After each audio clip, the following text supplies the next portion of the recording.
Good morning. कैसे हैं आप सभी? आई होप आप सभी बहुत अच्छे और अपने एग्जाम की प्रिपरेशन खूब अच्छे से कर रहे हैं। फ्रेंड्स, आज मैं आपको बताऊंगी वंशागति एवं विविधता सिद्धांत के बारे में। जो भी इंपॉर्टेंट क्वेश्चन एग्जाम में अब तक पूछे गए हैं, जो पूछने की संभावना है, उन सब के बारे में पूरी डिटेल के साथ बताऊंगी। तो चलिए स्टार्ट करते हैं। सबसे पहले वेलकम टू सक्सेस नोट, एक कदम सफलता की ओर। फ्रेंड्स, आज मैं बताऊंगी आनुवंशिक होता क्या, यानी वंशागति क्या होती है, विविधता क्या होती है, इसके बारे में क्या क्या इंपॉर्टेंट होता है, उन सब के बारे में पूरी डिटेल से बताऊंगी। जैसे कि हम बताया गया वंशागति, यानी पहली लाइन तो हमारी वंशागति की आई है। तो वंशागति होता क्या है? लक्षण जन को या और माता पिता के लक्षण उनके संतति में स्थान मतलब आ जाना, या जो लक्षण उसके माता पिता के हैं वही उसकी संतति के अंदर आ जाना ही वंशागति कहलाता है। यानी जो लक्षण होते हैं एक पीढ़ी से दूसरे पीढ़ी के अंदर पहुंचना ही वंशागति कहलाता है। क्लियर? नेक्स्ट आएगा विविधता, कि विविधता क्या होता है। तो फ्रेंड्स, विविधता होता है जनक एवं संतति के बीच में पाए जाने जो रहते हैं ना वंशागति समानता होती है, उनमें चेंजमेंट क्यों हो जाती है, यानी जो लक्षण एक पीढ़ी से दूसरी पीढ़ी में पहुंचते हैं तो उनमें चेंजमेंट क्यों हो जाता है, उसके बारे में बताना ही विविधता कहलाता है। यानी माता पिता और संतति के बीच में जो पाए जाने वाले असमानताएं होती है, इनको विविधताएं कहा जाता है। क्लियर हो गया? अब हमारे आया इम्पोर्टेंट टॉपिक, यानी अनुवांशिक, जिसके बारे में हमें पढ़ना है कि अनुवांशिक होता क्या, यानी जेनेटिक होता क्या है। तो जीव विज्ञान की वह शाखा जिसके अंतर्गत वंशागति एवं विविधता का अध्ययन किया जाता है उसे कहते हैं आनुवांशिकी। यानी इन दोनों के बारे में अध्ययन करना ही आनुवांशिक कहलाता है। अब आनुवांशिक शब्द का सर्वप्रथम प्रयोग किसके द्वारा किया गया था, किसने किया था? तो आएगा विलियम बैटसन ने सर्वप्रथम इसका यूज किया था। और आनुवांशिक के जनक कौन है? Gregor zone Mendel. क्लियर हो गया? अब मैं आपको बताती हूँ नेक्स्ट के आनुवंशिक होता क्या है। तो फ्रेंड्स, है आनुवंशिक होते जीव विज्ञान की वह शाखा होती है जिसमें जीन, आनुवंशिक भिन्नता और आनुवंशिक का अध्ययन करना ही आनुवंशिक कहलाता है। क्लियर हो गया? यानी जैसे कैसे लक्षण एक पीढ़ी से दूसरी पीढ़ी में पहुंचते हैं, उनमें असमानताएं क्यों आती हैं, इनके बारे में भी पढ़ना ही आनुवंशिक होता है। तो चलिए स्टार्ट करते हैं। फ्रेंड्स, मैं आपको एक इम्पोर्टेंट बात बताती हूँ। जैसे कि आपको स्क्रीन के ऊपर नजर आ रहे हैं इंडियन हिस्ट्री, साइंस के notes, static GK, Indian political, world geography या फिर इंडिया ज्योग्राफी, इन सब के फ्रेंड्स ई बुक बनी हुई है। तो जैसे कि आप सभी को एग्जाम की प्रिपरेशन करनी है, आपको पता है कि आपने किस किस एग्जाम के फॉर्म भरने हैं, और ये सारे टॉपिक ऐसे हैं जो कि सभी एग्जाम के लिए इंपॉर्टेंट होते हैं, चाहे हम किसी भी एग्जाम की प्रिपरेशन क्यों ना कर रहे हो, तो सबके लिए ज़रूरी है। तो इसके लिए हमें क्या होगा, इसके लिए हमें पढ़ना होगा, एक स्मार्ट वर्क के साथ पढ़ना होगा। जो एग्जाम के लिए इम्पोर्टेंट है ना, वो ही पढ़ना होगा। ऐसा नहीं है कि मतलब हम कोई भी बुक ले लेते हैं, हमें समझ में नहीं आती, देख कर ले लेते हैं, लेकिन एग्जाम के लिए उसमें कौन से क्वेश्चन आते हैं कि नहीं आते हैं पता ही नहीं होता। क्योंकि एक बुक से क्वेश्चन नहीं बनते, हजारों बुक होती हैं। लेकिन जो एग्जाम में आने वाला जो मोस्ट कंटेंट होता है ना, जो ज़रूरी तो होता है, वो सारा कंटेंट इन सब बुक के अंदर लिखा हुआ है। तो ये सब बुक बहुत ही मोस्ट इंपॉर्टेंट बुक है, तो आप इन्हें ज़रूर परचेज़ कीजिए। लिंक आपको इसके डिस्क्रिप्शन बॉक्स में मिल जाएगा। अगर आपको इनकी डेमो क्लास चाहिए तो ये यहाँ पे साइड में नंबर दिए हुए हैं, इनके ऊपर कॉल करके आप इनके नंबर भी ले सकते, मतलब कि डेमो क्लास भी ले सकते हैं। इनके बारे में और कुछ भी जानना हो तो आप इन पर कॉल कर सकते हैं। तो चलिए स्टार्ट करते हैं। मैं कोशिश करूँगी कि आपको इन बुक को ज़रूर परचेज़ करना चाहिए।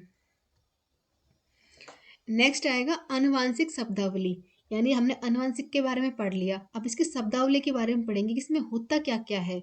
यानी जीन क्या होते हैं, स्पेल क्या होता है, फिनोटाइप क्या होता है, जीनोटाइप क्या होता है, जीन बिंदु क्या होता है, समयुग्मी क्या होता है, विषम सुगंधी, लक्षण विशेषक, यानी ये सब होते क्या है, इनके बारे में पढ़ेंगे, जो कि बहुत इंपॉर्टेंट है।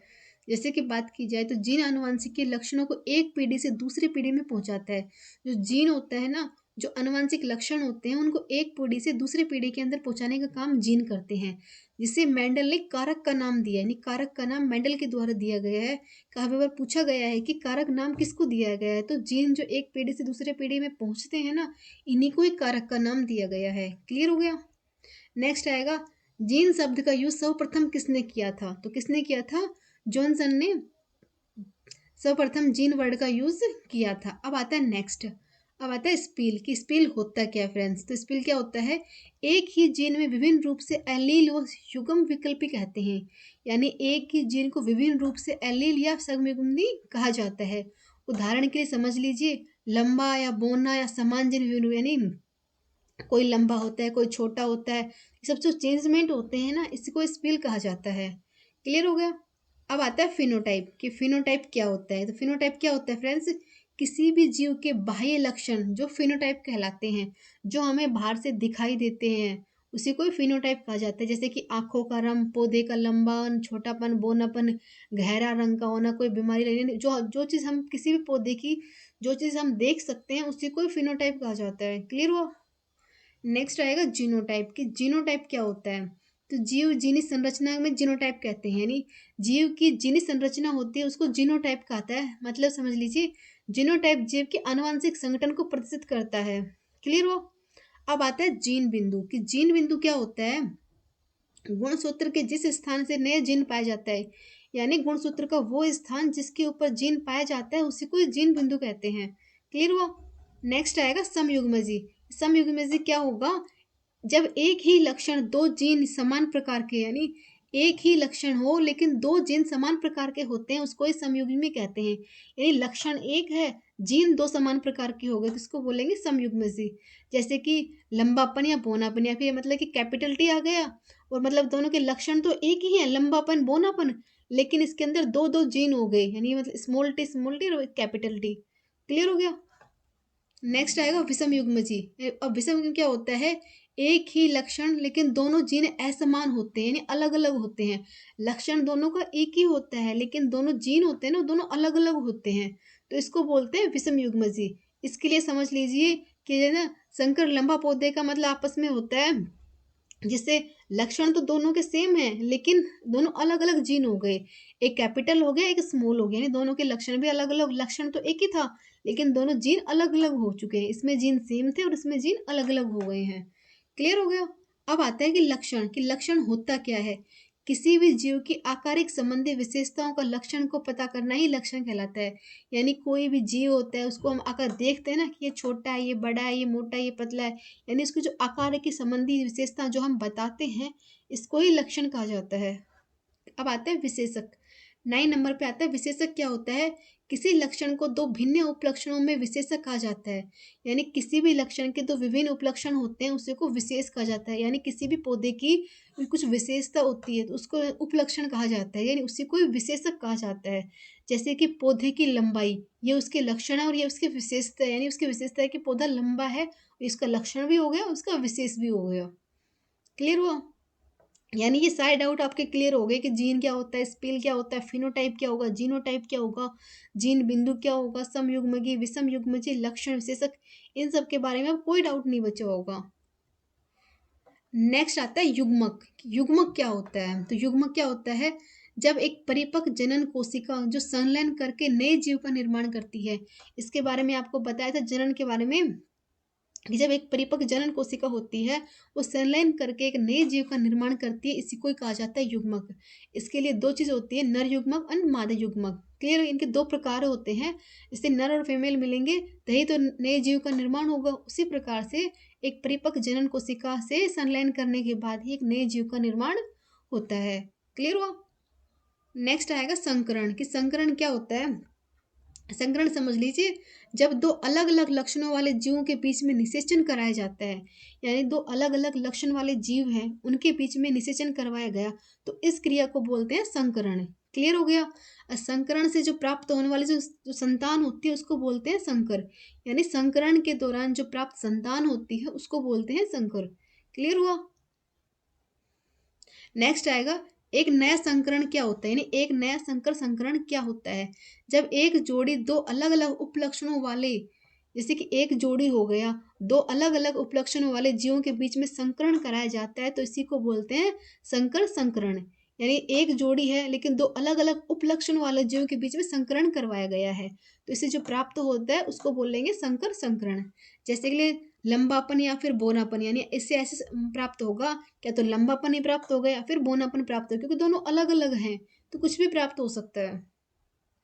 नेक्स्ट आएगा द्विसंकरण। या द्विसंकर संकरण क्या होता है, जब दो जोड़ी अलग अलग उपलक्षण वाले जीवों के बीच में संकरण कराया जाता है, यानी दो जोड़ी अलग अलग लक्षणों वाले से जीवों के बीच में संकरण कराया जाएगा तो उसको बोलते हैं द्विसंकर। द्विसंकर संकरण कहा जाता है। क्लियर हो गया।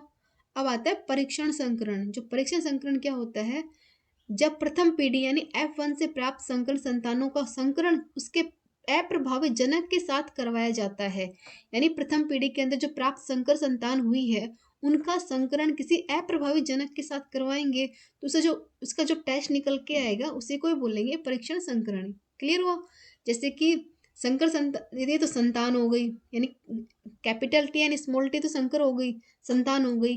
अरे जो एक्स के बाद में जो स्मॉल टी आ गई उसको बोलते हैं अप्रभावित जनक। यानी इन दोनों के बीच में F1 पीढ़ी का से अप्रभावित जनक के साथ में संकरण करवाया गया। क्लियर हो गया? जो एक्स का निशान दिया है ये क्रॉस का निशान दिया है, यानी दोनों के बीच में संकरण करवाया गया। क्लियर हुआ? नेक्स्ट आएगा संकरण पूर्वज संकरण क्या होते हैं, यानी ब्लैक क्रॉस क्या होता है। जब प्रथम पीढ़ी से प्राप्त संकर संतानों का संकरण उनके जनक के साथ किया जाता है, यानी जो प्रथम पीढ़ी से प्राप्त संकरण जो संतानें प्राप्त हुई हैं उनका संकरण उनके जनक के साथ करवाते हैं तो उसे क्या बोलते हैं? उसे बोलते हैं संकरण पूर्वज संकरण। क्लियर हुआ? अब आता है प्रभावी लक्षण कि प्रभावी लक्षण क्या होता है।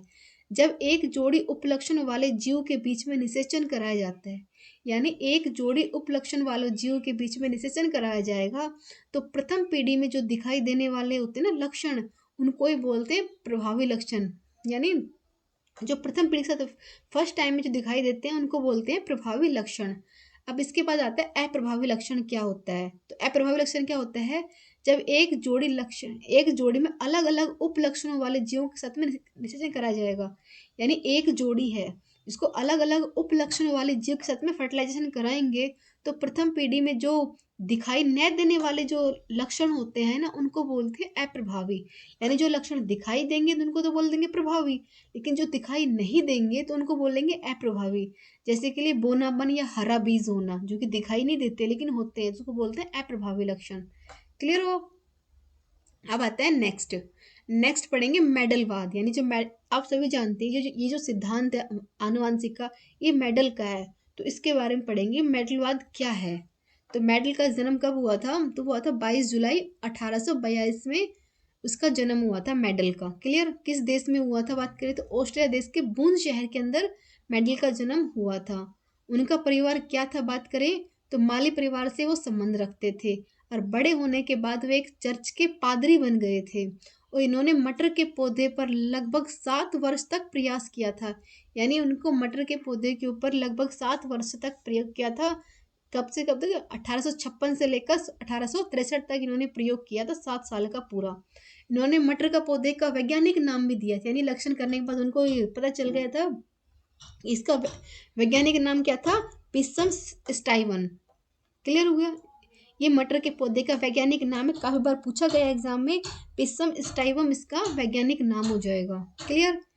अब आती है 1865 में इन्होंने अपने प्रयोग से निष्कर्ष निकाला, यानी जो कुछ भी अपन प्रयोग करते हैं उसके बाद में लास्ट में जो निष्कर्ष निकलता है यानी उपलब्धियों के बारे में बुन शहर में नेचुरल हिस्ट्री सोसाइटी को प्रस्तुत किया था। यानी जो कुछ भी इन्होंने मतलब 7 वर्ष के दौरान जो अध्ययन किया था, प्रयोग किए थे, उनके जो निष्कर्ष निकले थे, उपलब्धियां प्राप्त हुई थी, उनको नेचुरल हिस्टोरिक सोसाइटी के द्वारा इनको प्रस्तावित किया गया था और 1884 में इनकी मृत्यु हो गई थी। क्लियर हुआ? यानी इन्होंने छोटी सी उम्र में बहुत बड़े बड़े काम किए थे। क्लियर हो गया? इनकी मृत्यु के 16 साल बाद, यानी इनकी मृत्यु के 16 साल बाद 1900 में 3 अलग अलग देशों के जो वैज्ञानिक थे ना, उन्होंने जो मेडल के नियम को पुनः खोजा था। यानी इनकी मृत्यु के 16 साल बाद इनके जो 3 वैज्ञानिक आए थे जो कि अलग अलग देश से थे, उन्होंने मेडल के नियम को पुनः खोजा था। उनका नाम क्या क्या था अगर पूछ ले तो Hugo de Vries, Carl Correns, Erich von Tschermak. ये 3 देशों के 3 अलग अलग वैज्ञानिक थे जिन्होंने मेडल के नियम को पुनः उनके बारे में दोबारा से उन्होंने सोचा था। यानी इन तीनों वैज्ञानिकों ने मेंडल के नियम को पूरे संक्षिप्त में मतलब कि पूरी दुनिया के सामने ला के रखा था। क्लियर हो गया? अब आप समझ लीजिए इस बारी की जीन होते क्या हैं, गुणसूत्र क्या होते हैं। तो देखिए फ्रेंड्स, जैसे हम बोल देते हैं ना कि लड़का लड़की की क्या होता है, तो वो सब एक मेल पे डिपेंड करता है ना कि फीमेल के ऊपर। तो ये जैसे कॉमन सेंस वाली बात होती है। जैसे कि बात की जाए कि जब फीमेल के होते हैं एक्स एक्स और मेल के होते हैं एक्स वाई, यानी जो एक्स ये तो मतलब कि डॉटर के लिए होंगे और ये होंगे मतलब कि लड़का के लिए मतलब कि बॉय के लिए। यानी सन के लिए। यानी जो इनके आपस में जब संकर जीन मिलते हैं, यानी एक दो अलग अलग हो गए ना दोनों, और दोनों अगर दोनों के अलग अलग ही, दोनों सेम ही अगर मिल जाएंगे तो डॉटर होगी। इसका एक्स मिलेंगे तो भी डॉटर ही होगी, लेकिन अगर इसका एक्स और इसका वाई मिल जाएंगे तो बॉय होने की कंडीशन है। अगर दोबारा संकरण कराया जाए तो एक्स वाई होंगे तो ही सन की कंडीशन बनती है। यानी टोटल कुल मिला के बात ये होती है, लड़का या लड़की होना ओनली फॉर पिता पे डिपेंड करता है, नहीं कि माता पे। क्लियर हुआ? नेक्स्ट आते हैं मेडल द्वारा मटर के पौधे पे चुनाव करने का कारण। यानी मेडल ने मटर के पौधे को ही क्यों चुना था, उनके क्या क्या कारण थे, उनके बारे में डिटेल से बताएंगे। जैसे समझ लीजिए, मेंडल ने अपने प्रयोग के लिए मटर का चयन क्यों किया था, उनके अनेक कारण दिए गए हैं कि क्यों क्यों किया था। ये एक वर्षीय पौधा होते हैं, यानी सही है। जो मटर का पौधा होता है एक वर्षीय होता है, जिसे आसानी से उगाया जा सकता है। सही बात है, इसके लिए कोई मतलब कि खास तकनीक नहीं होती, इसको आसानी से उगा सकते हैं। हर साल प्रयोग करके अलग अलग परिणाम प्राप्त होंगे, यानी हर साल हमें नए नए प्रयोग कर सकते हैं और अलग अलग हमें प्रमाण प्राप्त हो जाएंगे। क्लियर? पौधे में फल व बीज दोनों होते हैं, यानी ये एक ऐसा पौधा था जिसके अंदर फल और फूल दोनों होते थे। यानी बीजों भी आसानी से प्राप्त हो जाते हैं, यानी कि जो बीज होते हैं वो मार्केट में अच्छे से प्राप्त हो जाते हैं, इनके लिए कोई जद्दोजहद नहीं करनी पड़ती। और सबसे इम्पोर्टेंट बात होती है, छोटी जगह में भी इनको उगा सकते हैं, जो कि सबसे इम्पोर्टेंट बात होती है। इनके लिए बड़ी जगह की भी कोई ज़रूरत नहीं होती, यानी खुद आसानी से हाथों से इनको उगाया जा सकता है। अब आता है कि जो मटर के जो फूल होते हैं वो द्विलिंगी होते हैं, यानी स्वपरागण कर सकते हैं, इनके लिए कुछ भी स्पेशल करने की ज़रूरत नहीं होती।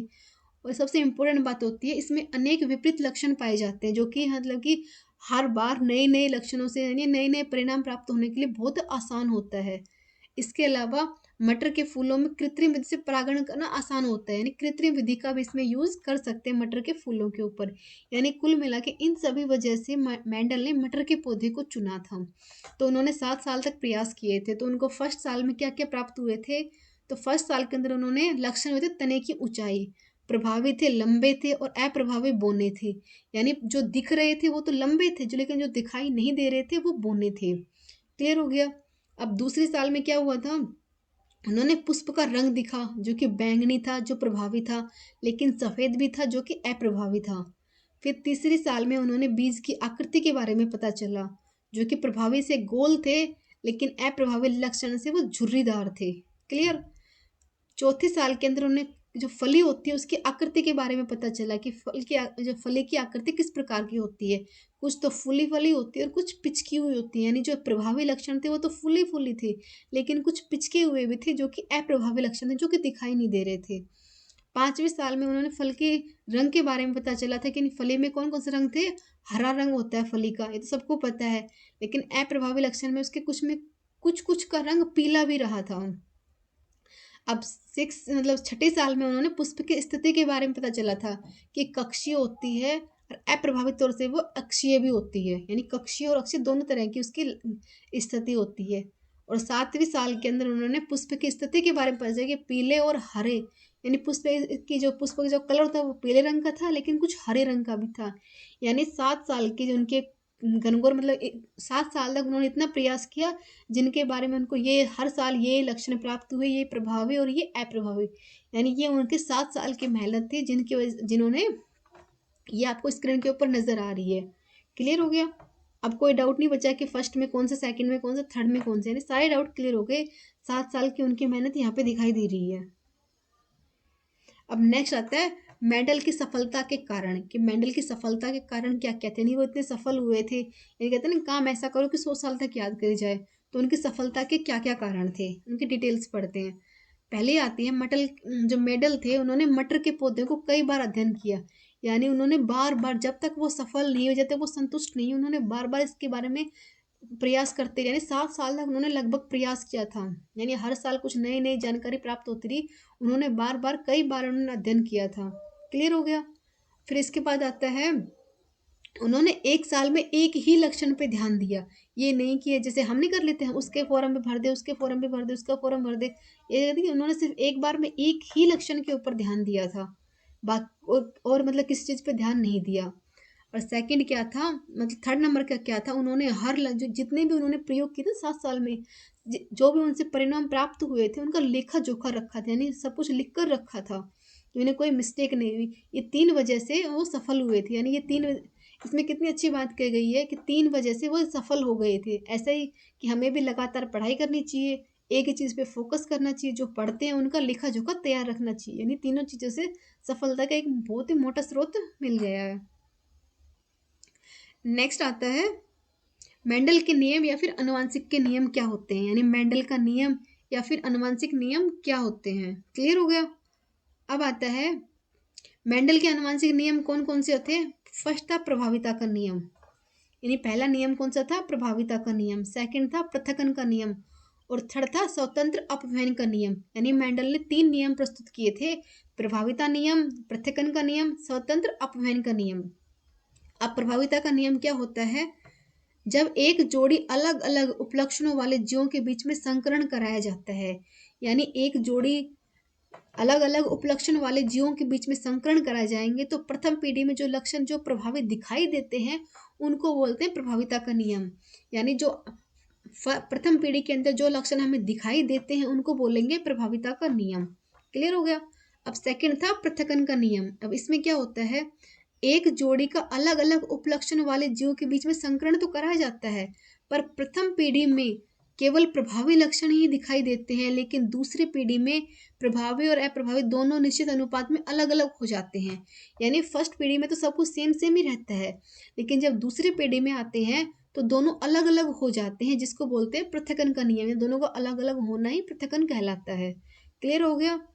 अब थर्ड था स्वतंत्र अपव्ययन का नियम। जब दो जोड़ी के अलग अलग लक्षण वालों के बीच में संकरण कराया जाता है तो दोनों के लक्षण सबसे पृथक्करण यानी पृथक्करण के नियम से बिलोंग करते हैं, यानी स्वतंत्र रहते हैं। यानी जैसे कि जो हमने सेकंड नियम पढ़ा था, स्वतंत्र पृथक्करण रहते हैं, दोनों अलग अलग रहते हैं। यानी दोनों प्रभावी और अप्रभावी दोनों अलग अलग रहते हैं, इनका कुछ निश्चित रेशो नहीं निकल पाता है। तो अर्थात एक लक्षण वंशागति दूसरे लक्षण में वंशागति से प्रभावित हो नहीं कर पाती है, इसे ही स्वतंत्र अपव्ययन का नियम कहा जाता है। क्लियर। और इसी नियम को द्विसंकरण संकरण आधारित कहा जाता है। द्विसंकर संकरण पर आधारित किया जाता है स्वतंत्र अपव्ययन के नियम को। यानी अब आपने पढ़ लिया जो मेंडल द्वारा 3 नियम दिए गए थे, प्रभाविता, पृथक्करण और स्वतंत्र अपव्ययन। क्लियर। यानी अब कोई डाउट इसमें नहीं बचा। नेक्स्ट आएगा मेंडलवाद के विचलन, कि मेंडलवाद के विचलन क्या क्या थे। अब पढ़ते हैं, सभी जीवों में वंशागति मेंडलवाद के अनुसार नहीं होता। यानी जो सभी जीव होते हैं उनके अंदर जो वंशागति होती है मेंडलवाद के अनुसार नहीं होता है, परंतु कई लक्षणों से वंशागति अपवाद को प्रसिद्ध करते हैं। यानी काफी ऐसे लक्षण होते हैं जो कि वंशागति को अपवाद के रूप में प्रदर्शित कर देते हैं। इस प्रकार के जो वंशागति होते हैं उनको नॉन मेडलाइन वंशागति कहते हैं।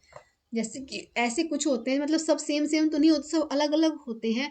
तो इस प्रकार की जो वंशागति होती है उनको नॉन मेडलाइन कहा जाता है। जिसके इसके कुछ उदाहरण समझ लीजिए। अपूर्ण प्रभाविता, यानी फर्स्ट आ जाएगा अपूर्ण प्रभाविता। ये क्या होता है, अपूर्ण प्रभाविता की खोज किसने की थी, कार्ल कोर्नेवल्स नामक वैज्ञानिक ने, यानी गुलबास के जो होता है ना पौधा, उसके ऊपर की थी। यानी मेंडल ने की तो मटर के पौधे पे। अब दोनों पौधे अलग अलग हो गए तो दोनों का मतलब लक्षण भी अलग अलग हो जाएंगे, यानी सबसे सेम सेम थोड़ा प्राप्त होंगे, सबके अलग अलग होते हैं। तो उसी के बारे में बताया गया है। अब जो गुलाबास का जो पौधा होता है उसका वैज्ञानिक नाम क्या बताया था, मिराबिलस बताया गया था। क्लियर।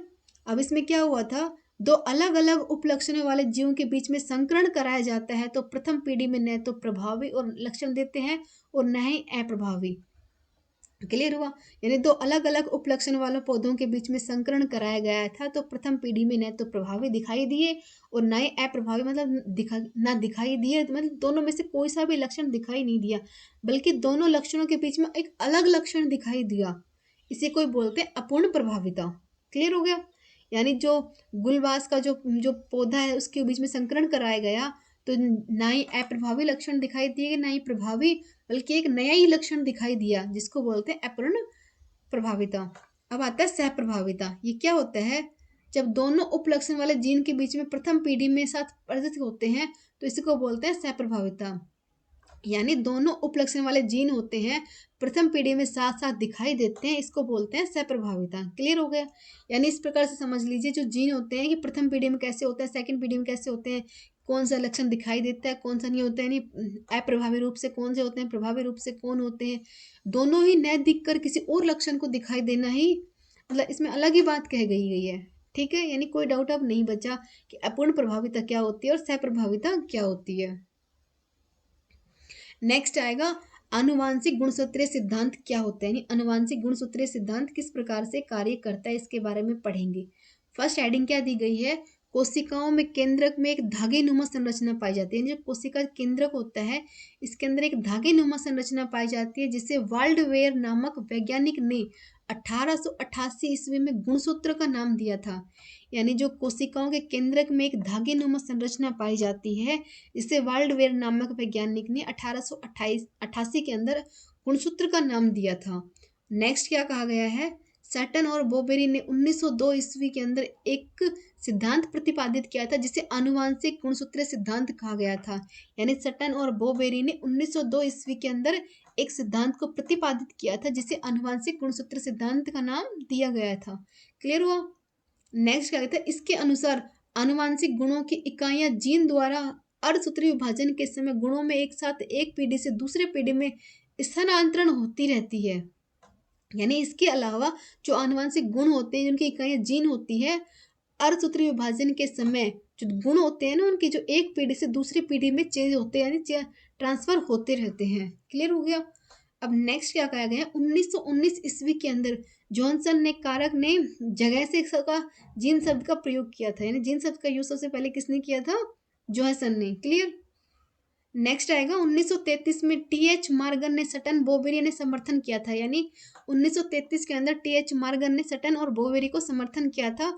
उन्होंने यह बताया था कि विशिष्ट जीन विशिष्ट गुणसूत्र संबंध रखते हैं, यानी जो विशिष्ट जीन होते हैं वो विशिष्ट गुणसूत्रों वालों से संबंध रखते हैं। क्लियर। नेक्स्ट आएगा मेडल के सिद्धांत की पुनः खोज आनुवांशिक गुणसूत्र सिद्धांत पर बल दिया गया था। और इस सिद्धांत की मुख्य बातें कौन कौन सी थी, वो इस प्रकार से होंगी। जैसे कि फर्स्ट हो जाएगी, गुणसूत्र का एक कारक द्विगुणित कोशिकाओं के जोड़े पाए जाते हैं। जो गुणसूत्र का कारक होते हैं ना, वो द्विगुणित कोशिकाओं के जोड़े में पाई जाती हैं। और सेकंड बात क्या कही गई थी, जो गुणसूत्र जो जीन होते हैं, जो युग्मक होते हैं, युग्मक का निर्माण करके अलग अलग हो जाते हैं। यानी जो गुणसूत्र और जीन युग्मक का निर्माण करने के बाद दोनों अलग अलग हो जाते हैं, शेष साथ में नहीं रहते हैं। क्लियर। ये दोनों यानी उनके सिद्धांत की दो ये मुख्य बातें थी। अब नेक्स्ट आएगा सहलगनता क्या होती है। क्लियर। अब हम पढ़ेंगे सहलगनता क्या होती है, लिंग निर्धारण क्या होता है, उत्परिवर्तन क्या होता है। तो सबसे पहले पढ़ते हैं सहलगनता। ये क्या होती है, जब दो या दो से अधिक जीन एक ही गुणसूत्र तथा एक दूसरे के पास स्थित होते हैं। यानी दो या दो से अधिक जीन एक ही गुणसूत्र पर तथा एक की दूसरे के आसपास स्थित होते हैं, लेकिन स्वतंत्र अपव्यय नहीं दिखाते बल्कि साथ साथ वंशगत होते हैं, तो इसे बोलते हैं सहलगनता। यानी दोनों अलग अलग होते तो बोलते स्वतंत्र अपव्यय हो जाता, लेकिन ये अलग अलग न होकर साथ साथ रहते हैं, इसे को बोलते हैं वंशागति सहलगनता। क्लियर हो गया। अब आता है लिंग निर्धारण क्या होता है। लिंग गुणसूत्रों के कारण जीवों में जो लिंग निर्धारित होती है ना, इसे बोलते हैं लिंग निर्धारण। यानी जो गुणसूत्र होते हैं, जो जीव होते हैं, उनमें जो लिंग का होता है ना कि मेल है फीमेल है, इनका निर्धारण होता है, इसी को बोलते हैं लिंग निर्धारण। नेक्स्ट आ जाएगा उत्परिवर्तन की। उत्परिवर्तन क्या होता है, शरीर के अंदर अचानक उत्पन्न होने वाले लक्षण को ही उत्परिवर्तन कहा जाता है। यानी शरीर के अंदर अचानक से कुछ उत्परिवर्तन मतलब कुछ चेंजमेंट महसूस होने लगता है, यानी ऐसे लक्षण दिखाई देते हैं कि कुछ चेंजमेंट हो रहा है, तो इसी को बोलते हैं उत्परिवर्तन। यह क्रिया डीएनए या जीन में होने वाली रासायनिक होती है। यानी डीएनए हार्मोन इन सब में संख्या में घटना बढ़ना, गुणसूत्र में चेंजमेंट होना, यानी ये सब इसके लक्षण हो जाएंगे। अब आता है कि उत्परिवर्तन कितने प्रकार का होता है। तो उत्परिवर्तन दो प्रकार का होता है। फर्स्ट क्या होगा, गुणसूत्रीय उत्परिवर्तन। क्लियर। अब ये क्या होता है, गुणसूत्र उपस्थिति जीनों के मध्य होने वाले उत्परिवर्तन को गुणसूत्रीय उत्परिवर्तन कहते हैं। यानी गुणसूत्र उपस्थित जीनों के मध्य उत्परिवर्तन को ही गुणसूत्रीय उत्परिवर्तन कहते हैं। यह भी दो प्रकार का होता है, यानी जो गुणसूत्रीय उत्परिवर्तन टू टाइप का होता है। क्लियर हो गया। यानी आपको दिखाई दे रहा है ना, यानी डीएनए यानी जो जो चेंजमेंट होते हैं वो इनके अंदर ही होते हैं। यानी कौन कौन से इसमें हार्मोन होते हैं, कौन कौन से नहीं होते, किस तरह से कार्य करता है, इनकी संरचना के बारे में हम आगे पढ़ेंगे। नेक्स्ट आता है, मैंने बताया ना दो प्रकार के होते हैं। तो फर्स्ट क्या हो जाएगा, संख्यात्मक गुणसूत्रीय परिवर्तन, और सेकंड क्या होगा, रस संरचनात्मक। यानी पहले संख्या के मामले में होगा, फिर होगा संरचना के मामले में। क्लियर हो गया। संख्या के क्या होते हैं, गुणसूत्रों की संख्या में जो उत्परिवर्तन होते हैं, जो गुणसूत्र है ना ऊपर नीचे होना, जैसे टोटल तो 46 होते हैं, क्योंकि यहाँ पे जोड़े की बात नहीं कही है, संख्या की बात की गई है। जोड़े की बोले तो 23 हो जाएंगे, लेकिन संख्या की बात करें तो 46 हो जाएंगे। उनमें चेंजमेंट होना ही संख्या उत्परिवर्तन कहलाता है। जैसे कि उनसे एक सेट में कमी आ जाना, इसे अगुणता कहते हैं। ये जो उनके जो सेट होते हैं ना, 23 जोड़े होते हैं, यानी एक जोड़े की कमी आना बोलते हैं अगुणिता। और जब एक जोड़े में वृद्धि हो जाती है तो इसे बोलेंगे बहुगुणिता। यानी गुणसूत्र में अगर कमी होगी तो बोलेंगे अगुणिता, और वृद्धि हुई तो बोलेंगे बहुगुणिता, यानी बहुगुणिता। क्लियर हो गया? अगुणिता और ये थी बहुगुणिता। अब आता है सेकंड, क्या बोलते हैं? संरचना के आधार पर। गुणसूत्रों में संरचना में होने वाले परिवर्तन को ही संरचनात्मक परिवर्तन कहा जाता है। यानी जो संरचना के हिसाब से जो चेंजमेंट होते हैं, इसको बोलते हैं संरचना गुणसूत्रीय उत्परिवर्तन। जैसे कभी कभी उत्परिवर्तन के कारण जीव की मृत्यु भी हो जाती है, यानी कभी कभी किसी जीव के अंदर ऐसे उत्परिवर्तन भी हो जाते हैं उनकी संरचना के हिसाब से कि उस जीव की मृत्यु भी हो जाती है। सेकंड उत्परिवर्तन क्या था? जीन उत्परिवर्तन। यानी फर्स्ट तो उत्परिवर्तन था, अब सेकंड था जीन उत्परिवर्तन। क्या होता है? डीएनए और आरएनए की रासायनिक संरचना में होने वाले उत्परिवर्तन को, यानी डीएनए और आरएनए की जो होती है ना संरचना होती है, इसमें क्या क्या चेंजमेंट होते हैं, इसी को बोलते हैं जीन उत्परिवर्तन। क्लियर? इस उत्परिवर्तन में सिकल सेल एनीमिया रोग होता है, यानी काफी बार पूछ लेते हैं कि सिकल सेल जो एनीमिया होता है वो किस में होता है? वो जीन उत्परिवर्तन के अंदर होता है। डीएनए और आरएनए में जो उनकी जो संरचना के बीच में के बारे में जो चेंजमेंट होते हैं, उसको बोलते हैं सिकल सेल अनीमिया। ये 3 प्रकार का होता है, जैसे कि प्रतिस्थापन, विलोपन और निवेशन। क्लियर? अब करते हैं कि प्रतिस्थापन क्या होता है। इसमें डीएनए की श्रृंखला एक से अधिक क्षारक युग्म दूसरे क्षारक युग्म में बदल जाती है। यानी जो डीएनए की श्रृंखला होती है, एक से अधिक क्षारक युग्म या दूसरे क्षारक युग्म में बदल जाती है, इसी को बोलते हैं प्रतिस्थापन। नेक्स्ट क्या आएगा इसके अंदर कि इसमें विलोपन क्या होगा? इसमें न्यूक्लियोटाइड श्रृंखला में एक से दो अधिक बार बाहर निकल जाती है, यानी जो उसकी जो संरचना होती है ना न्यूक्लियोटाइड की, वो एक से अधिक बार बाहर निकल जाती है, इसे बोलते हैं विलेपन। अब होता है निवेशन। क्या होता है? इसमें न्यूक्लियर श्रृंखला में एक से अधिक बार जुड़ जाती है, यानी एक बार तो बाहर निकलती है, उसे बोलेंगे विलेपन, लेकिन जुड़ना को बोलेंगे निवेशन। क्लियर हो गया? नेक्स्ट पढ़ते हैं बिंदु उत्परिवर्तन क्या होता है, सकल उत्परिवर्तन क्या होता है, फेमशिष्ट उत्परिवर्तन क्या होता है, और उत्परिवर्तन की विशेषताएं क्या क्या होती हैं। तो पहलेंगे बिंदु उत्परिवर्तन क्या होता है। क्लियर? जीन उत्परिवर्तन में एकल नाइट्रोजन क्षारक का प्रतिस्थापन, विलोपन या निवेशन होना ही बिंदु उत्परिवर्तन कहता है। यानी एक बार जुड़ना, अंदर आना, बाहर आना ही, नाइट्रोजन क्षारक का अंदर आना बाहर आना ही बिंदु उत्परिवर्तन कहलाता है। क्लियर हो गया? अब आता है सकल उत्परिवर्तन। ये क्या होता है? एक जीन में उत्परिवर्तन में एक से अधिक क्षारक भाग लेते हैं, यानी एक ऐसा उत्परिवर्तन भी होता है जिसके अंदर एक से अधिक क्षारक भाग लेते हैं, उसे बोलते हैं सकल उत्परिवर्तन। नेक्स्ट आएगा फेमशिफ्ट उत्परिवर्तन। इसमें एक न्यूक्लियोटाइड को हटाकर नए न्यूक्लियोटाइड को जोड़ देते हैं, लेकिन हटाए गए न्यूक्लियोटाइड को पुराने वाले अमीनो एसिड को कोडेड करते हैं, जिससे लक्षणों में उत्परिवर्तन नहीं होता। समझ में आई बात? इसमें एक न्यूक्लियर को हटा देते हैं, उसकी जगह दूसरे को जोड़ लेते हैं, खत्म। लेकिन जो हटाया गया है ना, उसके जो अमीनो एसिड होते हैं, उसके जो कोडेड होते हैं, उनमें लक्षणों में कोई उत्परिवर्तन नहीं होता। इसको बोलते हैं फेमशिफ्ट उत्परिवर्तन, यानी एक न्यूक्लियोटाइड को हटाकर उसकी जगह दूसरे न्यूक्लियोटाइड को जोड़ लेना। अब आते हैं उत्परिवर्तन की विशेषताएं क्या होती है। जीवों में अचानक से उत्परिवर्तन होता है, यानी जीवों में अचानक से उत्परिवर्तन महसूस होता है। अतः अब इसकी कोई निश्चित दिशा नहीं होती, यानी किसी भी प्रकार से हो सकता है, न कोई दिशा होती है इसकी। और उत्परिवर्तन के द्वारा नए गुण उत्पन्न होते हैं, यानी हार्मोन के घटेंगे बढ़ेंगे, उस तरह बढ़ेंगे घटेंगे, तो कुछ ना कुछ तो चेंजमेंट होगा ही, इससे नए गुण उत्पन्न होते हैं, और इससे नई जाति का विकास भी हो जाता है। जो उत्परिवर्तन जनन कोशिका को उत्पन्न करते हैं उसे वंशागत कहते हैं, यानी ऐसे उत्परिवर्तन जो जनन कोशिकाओं को उत्पन्न करते हैं उन्हें बोलते हैं वंशागत। क्लियर हो गया? यानी आपको समझ में आ गया कि ये क्या होता है। अब हम पढ़ेंगे लिंग सहलगन लक्षण और लिंग सहलगन वंशागति क्या क्या होती है। वर्णांता, हीमोफीलिया क्या होता है, इसके बारे में बताऊंगी मैं आपको। आता है लिंग सहलगनता, जो कि हमारा अब नया टॉपिक रहेगा, लिंग सहलगनता। इसके बारे में हम पढ़ेंगे। अब इसके बारे में बात की जाए, जो लिंग गुणसूत्र होते हैं ना, जिसमें लिंग लक्षण वाले जीन होते हैं, जैसे कि लिंग गुणसूत्र प्राय लिंग लक्षण दिखाते हैं, ऐसे जीन होते हैं, उनके अलग ही लक्षण होते हैं। लेकिन कभी कभी लिंग गुणसूत्रों में लिंग लक्षण वाले जीन का अतिरिक्त कायिक लक्षण जीन भी उपस्थित होते हैं।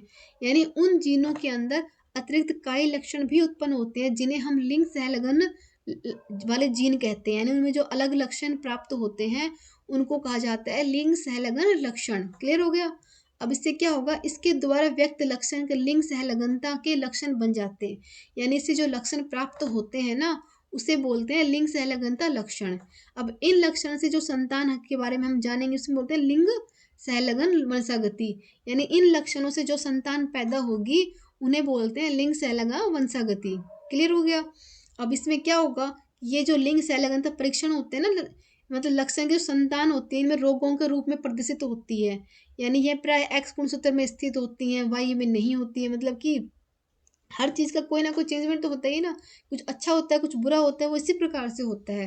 जैसे कि मानव में लिंग सहलगनता वंशागति प्राय अगर मानव के अंदर होगी यानी वाई में आ जाएगी तो क्या एक्स में तो होती है, वाई में नहीं होती। तो वर्णांतर हीमोफीलिया जो होते हैं ना रोग होते हैं, जो कि वंशागति रोग होते हैं, ऐसे रोगों में पाई जाएगी। यानी ऐसे ऐसे रोग हो जाते हैं।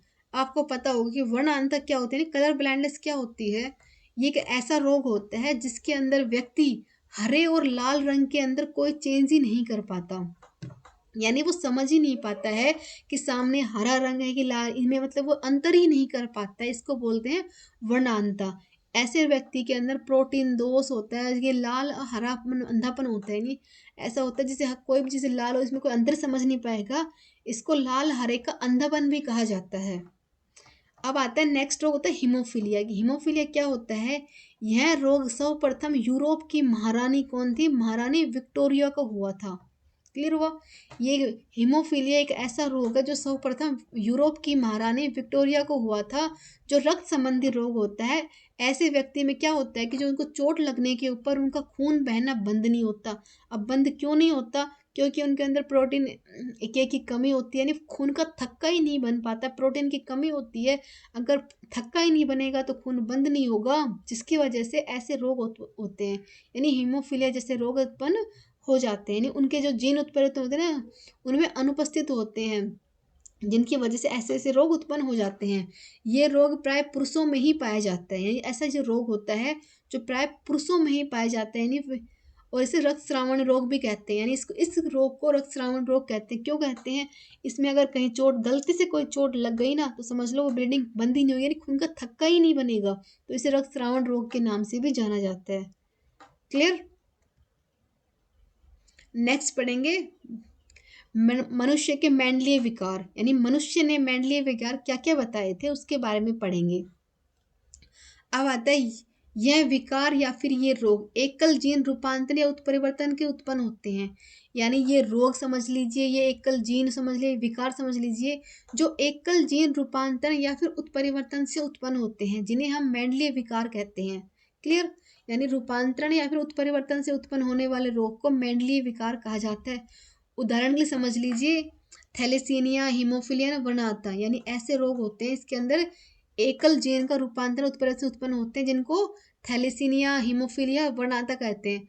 अब थैलेसीमिया क्या होता है फ्रेंड्स, उसके बारे में बताती हूँ। यह एक ऐसे रक्त संबंधी दोष युक्त होता है जिसमें व्यक्ति को हीमोफीलिया की मात्रा कम रहती है। यानी एक ऐसा रोग होता है जो ऐसा व्यक्ति होता है जिसके अंदर ब्लड की कमी रहेगी, यानी हीमोग्लोबिन उसके अंदर रहेगा ही नहीं। एक ऐसा दोष होता है, उसका शरीर दुर्बल कमजोर सा हो जाएगा, हमें ना हमेशा किसी न किसी रोग से वो ग्रसित रहेगी, क्योंकि उसके अंदर न ब्लड है, वो दुर्लभ है, कमज़ोर है। तो हमेशा किसी न किसी रोग से वो तुरंत ही उसके चपेट में आ जाएगा और हमेशा ग्रसित ही रहेगा। ऐसे व्यक्ति में जो आरबीसी होते हैं ना, उनका जीवन काल 120 दिन का होता है। क्लियर? लेकिन ऐसे जो होते हैं ना जिनका जीवन काल 20 दिन का होता है, यानी सामान्य तो हमारा 120 दिन का होता है, लेकिन ऐसे रोग से जो ग्रसित लोग होते हैं उनका 20 दिन का जीवन काल रहता है। यानी वो अपने लाइफ के अंदर ज़्यादा दिन तक भी जी नहीं पाते हैं, क्योंकि वो एक तो कमज़ोर होते हैं, हीमोग्लोबिन की कमी उनको स्टार्टिंग से ही रहती है। आरबीसी का जीवन काल नॉर्मल 120 रहता है, लेकिन उनके बॉडी के अंदर 20 दिन का ही रहता है। तो ऐसे लोग कितने मतलब कि कितने ज़्यादा बीमार रहते हैं, कैसे ऐसी बीमारी से, इतनी घातक बीमारी से ग्रसित रहते हैं। क्लियर?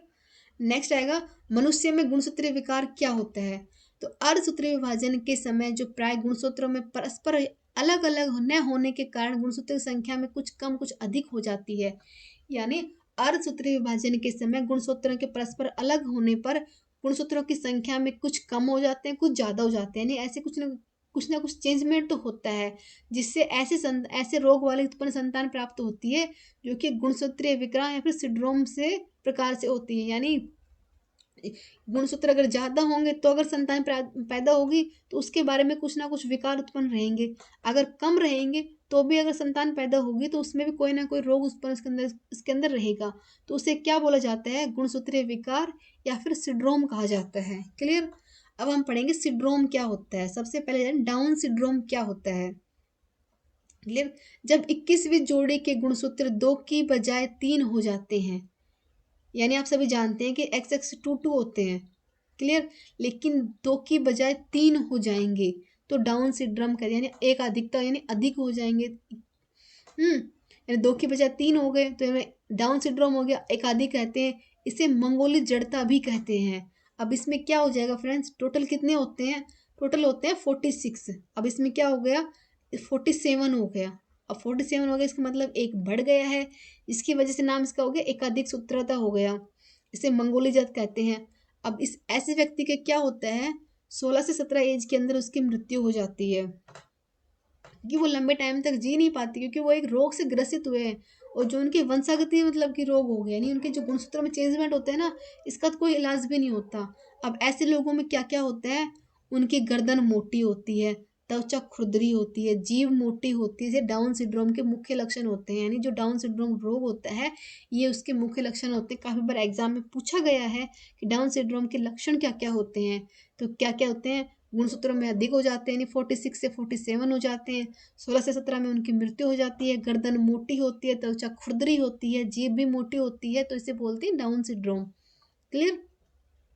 नेक्स्ट हम पढ़ेंगे टर्नर सिंड्रोम या फिर क्लाइमेट फिल्टर सिंड्रोम।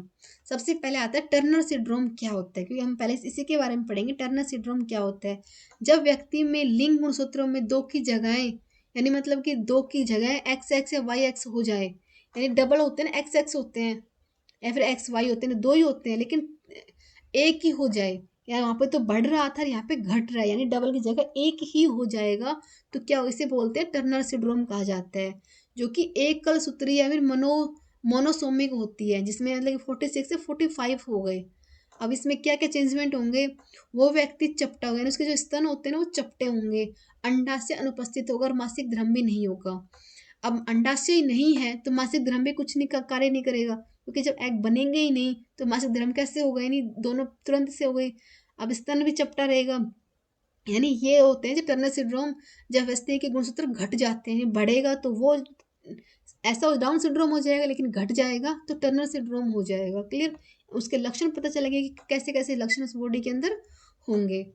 आता है Klinefelter syndrome. Klinefelter syndrome क्या होता है, जब किसी व्यक्ति के लिंग में गुणसूत्र के बजाय 3 गुणसूत्र यानी हो जाएं, और समझ में आया, लिंग गुणसूत्र यानी XXY हो जाएं, तो इसे हम बोलते हैं क्लाइन फिल्टर सिंड्रोम। अब ऐसे व्यक्ति में क्या होंगे, उसमें शुक्राणु नहीं बनेंगे, शुक्राणु नहीं बनेंगे तो वह व्यक्ति होते हैं नपुंसक। क्लियर हुआ? यानी अब आपके सारे डाउट हो गए, जो मतलब किसी किसी बॉडी आपको देखना है ना कि मेल में फीमेल होते हैं, कि अब तो आजकल बहुत ज़्यादा ऐसे लोग दिखाई दे रहे हैं, तो उनसे आपको समझ में आ गया उनके अंदर कौन कौन से, यानी उनके जो हार्मोन होते हैं, जो गुणसूत्र होते हैं, किसी में अधिकता हो जाती है, किसी में कमी हो जाती है, किसी में कुछ प्रॉब्लम होती है, तो ये सारे जो विकार उत्पन्न होते हैं ना, ये सब की वजह गुणसूत्र होते हैं। तो इंसान, नॉर्मल इंसान के लिए टोटल 46 ही होनी चाहिए, ना ज़्यादा ना कम, टोटल होनी चाहिए। क्लियर हुआ? यानी अब अच्छे से बता दिए इसमें क्या क्या चेंजमेंट होते हैं। आज का हमारा टॉपिक यहीं ख़त्म होता है, कल हमारा नया टॉपिक स्टार्ट होगा। लाइक शेयर सब्सक्राइब ज़रूर करें। कल का हमारा टॉपिक क्या रहेगा फ्रेंड्स, वो रहेगा वंशागति आणविक आधार, यानी जो वंशागति होती है ये भी इससे मैच करता ही टॉपिक है, लेकिन इसमें कुछ चेंजमेंट होती है। इसमें RNA DNA इन सब के बारे में पढ़ेंगे, यानी फुल डिटेल से पढ़ेंगे। प्रोटीन क्या होता है, न्यूक्लिक अम्ल क्या होते हैं, यानी इन सब के बारे में खूब अच्छे से पढ़ना ही, आणविक आधार के ऊपर उनकी संरचनाओं के बारे में जानना इसका टॉपिक रहेगा। आई होप कि आपको अच्छा लगा होगा ये टॉपिक, तो प्लीज़ लाइक शेयर सब्सक्राइब करें। अगर आपने ई बुक परचेज़ नहीं की है तो उसे ज़रूर परचेज़ करें, क्योंकि एग्ज़ाम के लिए बहुत ही इम्पोर्टेंट है। Thank you.